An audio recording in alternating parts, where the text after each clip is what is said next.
What is happening, guys? Back here with another book review. We are done with Luke Cage, thank goodness. And I've moved on to the latest book that came out just like a week ago, Spider-Man, Web of Life, Web of Death, Volume 28, continuing the Clone Saga that we experienced in the last volume, Volume 27, aptly titled The Clone Saga. Um, so yeah, this is pretty much part two of everything that we thought was resolved in the last volume is now turned upside down yet again in this volume.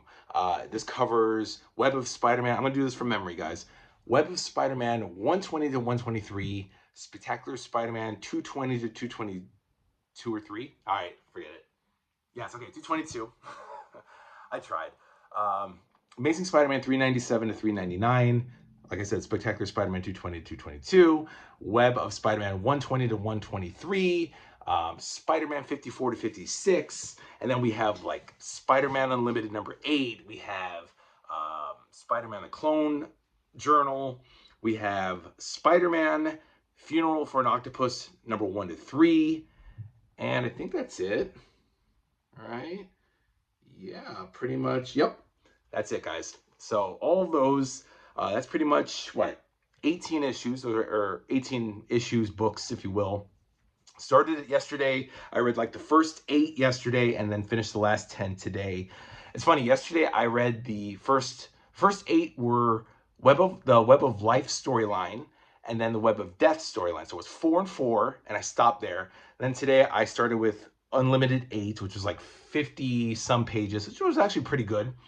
Um, it had both Spider-Man and Scarlet Spider going to the World Trade Center to rest. Oh my God! So Unlimited 8, Mary Jane and a friend of hers are having a restaurant, are at a restaurant having dinner at the World Trade Center at the Skyline Restaurant or Skylight Restaurant. And guess who decides to kidnap them and hold them hostages? Terrorists. Now, I just find it really weird how prescient this storyline is in a way because it involves a nuclear bomb. It involves not explosions, like nothing explodes. I don't recall. I don't know. I read this like hours ago, like earlier today, guys, so I forgot the details. I just remember that um, Spider-Man takes one tower, Scarlet Spider takes another, Peter and Ben. Um, they take two separate towers. They're not even aware that they're both helping each other out. Um, it's it's just read the book, guys. It just came out, so please trust me. It was really good. Anyway, it made me sad just knowing that in 6 years, because this took place in 1995, in just 6 years, 9/11 would happen, and a lot of the things that are mentioned, it's just the terrorism, and it's actually domestic terrorists, or they call it urban terrorists in the book. Terror, or Terrorists Unlimited. That was the name of the group, or Terror Unlimited. And funny how it's unlimited. The issue takes place in Spider-Man Unlimited number 8, and the terrorist group is called Terror Unlimited, something like that. I don't know. I just think that's weird. And then, of course, we have Funeral for an Octopus, which Kane, who is one of the failed experiments of the Jackal, a Peter Parker failed clone, basically, is murdering villains to protect Peter Parker and Mary Jane. So he kills Grim Hunter, who is Kraven the Hunter's son. His son is Vladimir Kravenov. He gets killed. He gets his neck snapped. Dr. Octopus, Otto Octavius, gets his neck snapped. Sorry, guys, for spoiling it for you, but trust me, read the books, guys, and you'll still be like, oh my God. So this just sets up a whole thing with the Clone Saga. This right now is just peripheral stuff, but in the meantime, before like the big main event with the Jackal, because the Jackal comes back. I mean, there's the Web of Life storyline, Web of Death storyline. Then you have there was like players and pawns. That was the last storyline. And then we had, hold on, guys, Smoke and Mirrors. Smoke and Mirrors. That's the storyline. That's a 3-parter. That's like the third part of just this whole thing. There's like literally 4 different storylines within the Clone Saga, and that's when the Jackal comes back. In the what was it?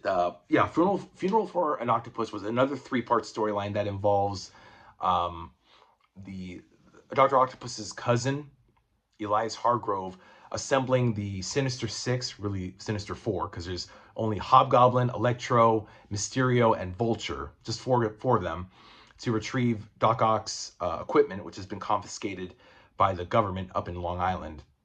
So he needs them to get his inheritance, which, you know, whatever. It's just the Doc Ock's tentacles and his encephalo helmet, or encephalo helmet. I don't know how it's pronounced, whatever. Encephalo, like encephalitis.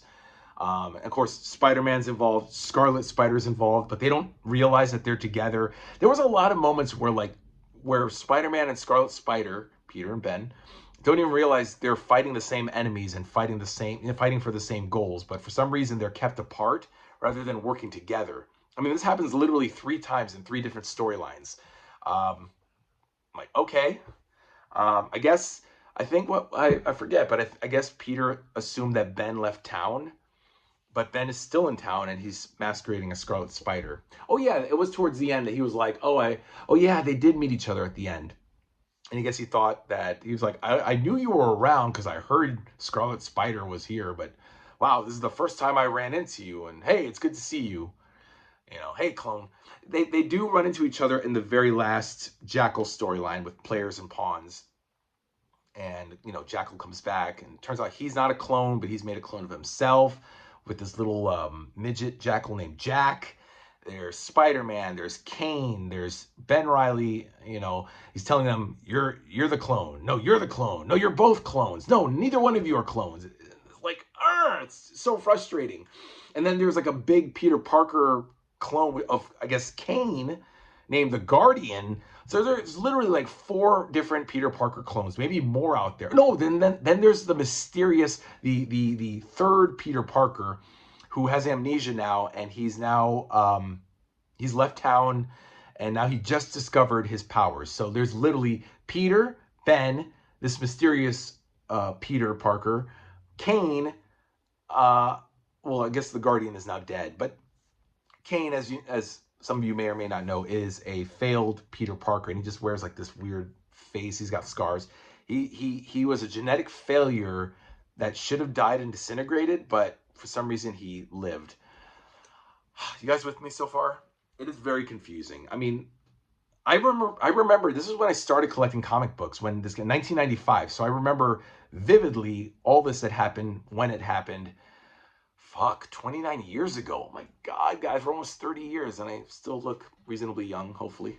Anyway, so yeah, I mean, that's pretty much it, guys. This is basically, in a nutshell, Clone Saga Part 2. Get volume 27, read that. I mean, the stories are great, guys. I mean, my God, we have, of the writers, we have Howard Mackie, J.M. DeMatteis, Tom DeFalco. We also have, well, God, hold on. No, hold on. I'm not going to just go by the cover, guys. Let me read to you who the writers are. We have Terry Kavanagh. Kavanagh, by the way, that's how it's pronounced. Do not listen to Omar on Near Mint Conditions. He says it Kavanagh. That's wrong. I want to strangle him when he says that. It's Kavanagh, guys. Trust me. Terry fucking Kavanagh. Great writer, by the way. Terry Kavanagh. Todd Mackie. Todd DeZago or DeZago. I met him actually once at Comic-Con or CrappyCon. Nice guy, actually. J.M. DeMatteis, Tom DeFalco, Tom Lyle, Tom Brevoort, and Mike Kantarovich. Those 2 guys always do stuff together. And then we have Stephen Butler. These are the pencilers. Stephen Butler, Tom Lyle, Phil Gossier, Mike Manley, Mark Bagley. Love Mark Bagley's artwork. Sal Buscema. Love his artwork. Ron Lim. Stuart Johnson. Todd Smith, with Robert Brown. So it's a great team of writers, guys. Writers, artists, the whole shebang. Even the inkers. You got Randy Emberlin. You got Scott Hanna. You got Steve Dutrow, I think, right? Or did he do the letters? I don't know, guys. Buy the fucking book, okay? It's so awesome, guys. A+. Even if the story is confusing as all hell, the story I give like a C. It's like it's very confusing. But I forgive it. I still give it high marks. Love it. Okay, I started it yesterday and finished it today. So it's really easy to read. It's 472 pages. Guys, even if you're a slow reader, I'm sure you'll be able to get through this within a couple of days. It's not hard. Look at that. This is from Web of Spider-Man 123, The Jackal, Scarlet Spider, Spider-Man, Ben and Peter. What more can you ask for, guys? And something tells me Volume 29 is still going to continue the Clone Saga, guys. It'll be part 3 of the Clone Saga. And I have a feeling it'll be probably the Mark of Cain. That's going to be also Amazing Spider-Man 400, which will have the death of Aunt May. Again, oops, sorry if I spoiled it for you guys. Aunt May, as we all know, wasn't really Aunt May, but some actress. Give me a fucking break, whatever. And of course, Mary Jane told Peter that she's pregnant with his kid, but we all know what happens there. Fucking Norman Osborn.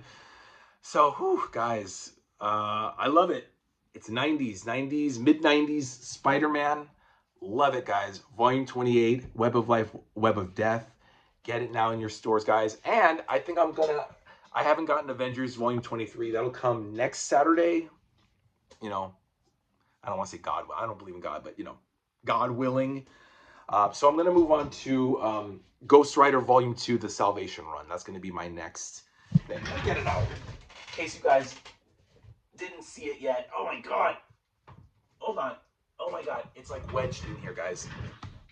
My shelves are super like scrunched. All the books are tightened, packed in together.